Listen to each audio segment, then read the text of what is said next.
Hey there everybody, this is SXE Blues, and I am bringing you part 10 of my Remembrances of the Star Trek feature films, all 11 of them. This is going to be referencing the 10th in the series, and the 4th and final featuring the Next Generation cast, known as Star Trek Nemesis. The first scene I want to mention, this is yet another where the beginning of the film is really a standout moment. We are basically going to Romulus for the first time on the big screen, and Shinzon, who is the villain of the piece, though he's as yet to be seen in the film, his machinations are at work because he has someone on the inside of the Romulan Senate, and this is where the opening scene of the film takes place, essentially, when they are trying to bring up Shinzon and, you know, something that he wants brought forth in front of the Senate, and the Senate turns him down and doesn't want to hear it.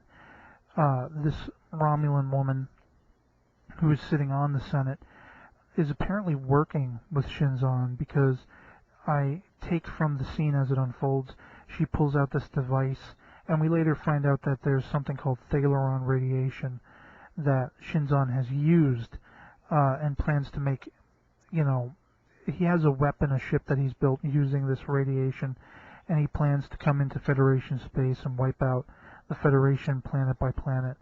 And so when he doesn't get his way, this woman apparently has orders to set this device, this sort of explosive device, I guess.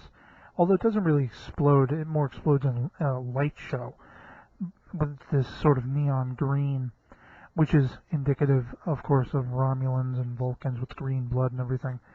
But in this particular scene, a very whiz-bang WTF moment to start the movie off, with her leaving the room and this device opening up with its sort of spires of light that shoot out of it, and it starts to seemingly turn everyone from the inside out to stone. And there's this dramatic shot of one of the Romulan senators. After having been completely transformed, he falls over and crashes to pieces on the floor, as you know, as if it like a brittle statue. And it's somewhat dramatic and disconcerting to see, and it just leads, you know, at least for me personally, leads my interest to want to watch and find out more of what's going on. The next scene I'd like to reference is more of a Trekkie moment. It's the debut of Admiral Janeway. Anyone who's been a fan of the 5 different Star Trek series, this is, you know, towing the line of Star Trek Voyager, and it's really the first big notable moment, even though there is a cameo by the holographic Doctor in First Contact, which I kind of wish I would have mentioned back on that particular podcast, Remembrance.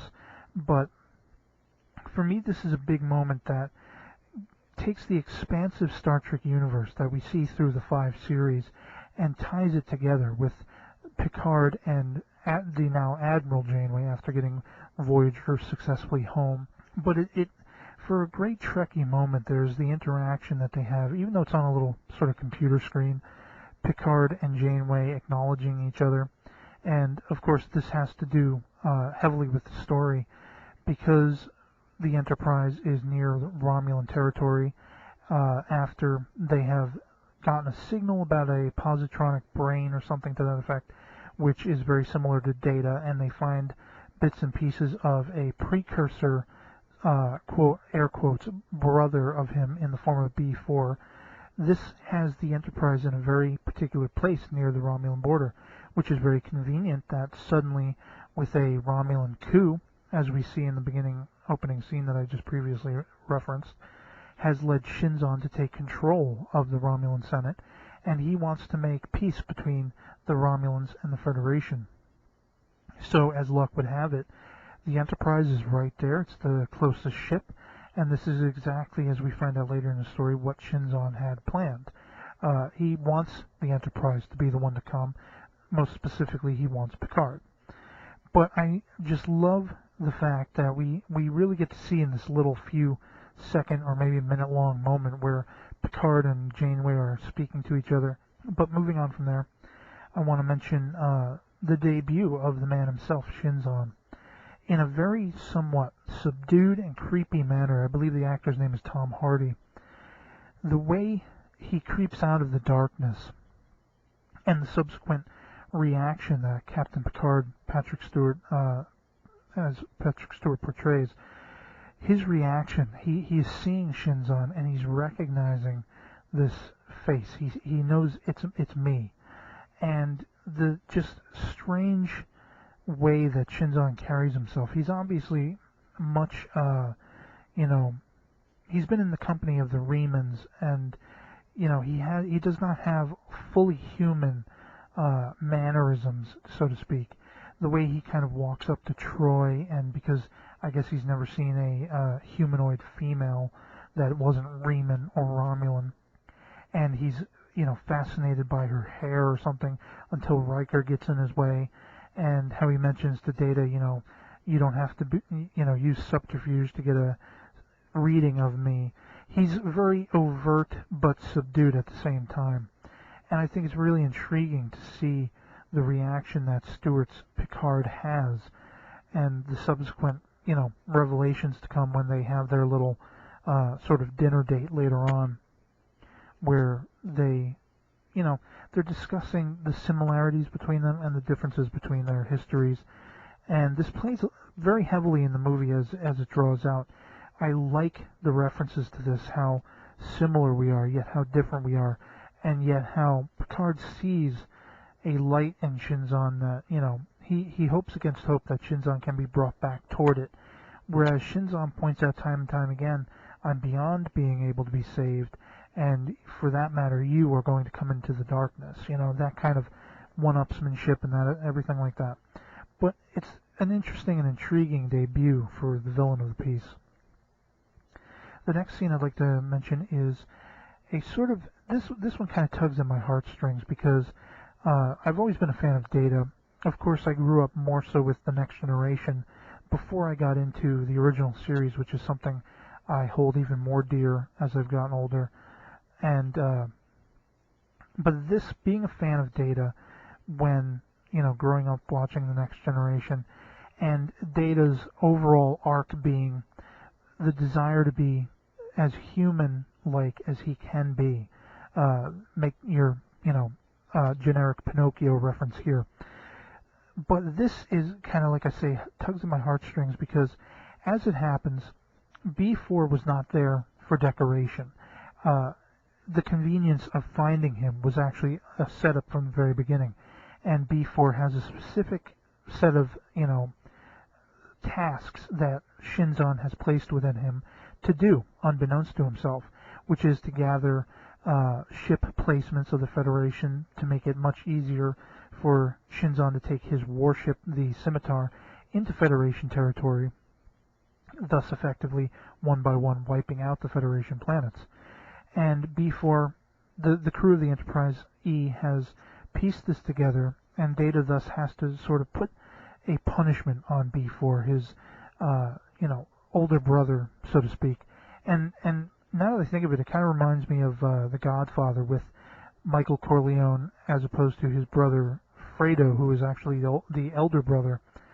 But yet it's Michael, the younger brother, who, because he's not, Fredo has this like slowness, and he's maybe not weak, but not all there, I guess you could say. And it's kind of the same relationship between Data and B4. While B4 is supposed to be somewhat the older brother, he's really not as sophisticated, and he doesn't understand what he's done. Yet Data is forced to punish his brother by shutting him down.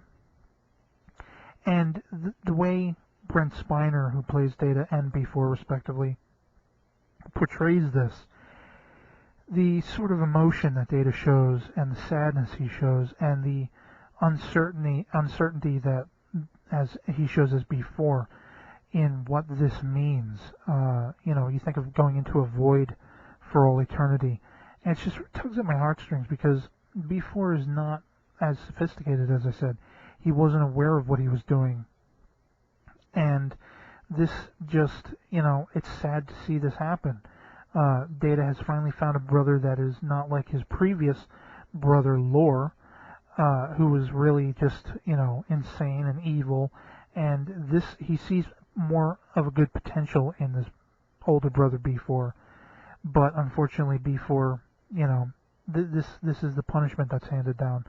And for that, it just strikes me as a memorable moment. And as I say, tugs at the heartstrings. Not to keep repeating, but moving on from there, I want to reference the pretty awesome face-off that happens between the Enterprise and Shinzon's warship, the Scimitar. This comes at a point when the Enterprise was kind of trying to make its escape back toward Federation space, and Shinzon's plans have kind of unraveled little by little, and so they're trying to get back to Federation space to hopefully, get a sort of bunch of Federation ships to fight and hopefully stop the Scimitar. But as the situation would have it, they don't get that far before the Scimitar catches up to them and pretty much disables the Enterprise to a degree. What is also awesome about this particular scene is the fact that the Romulans, uncharacteristically, because they are opposed to Shinzon and what Shinzon's been doing, they actually come to the rescue of the Enterprise before they too are disabled and can't really do much else other than sit by and watch. But I just thought it was cool to see Romulans trying to help and aid the Enterprise.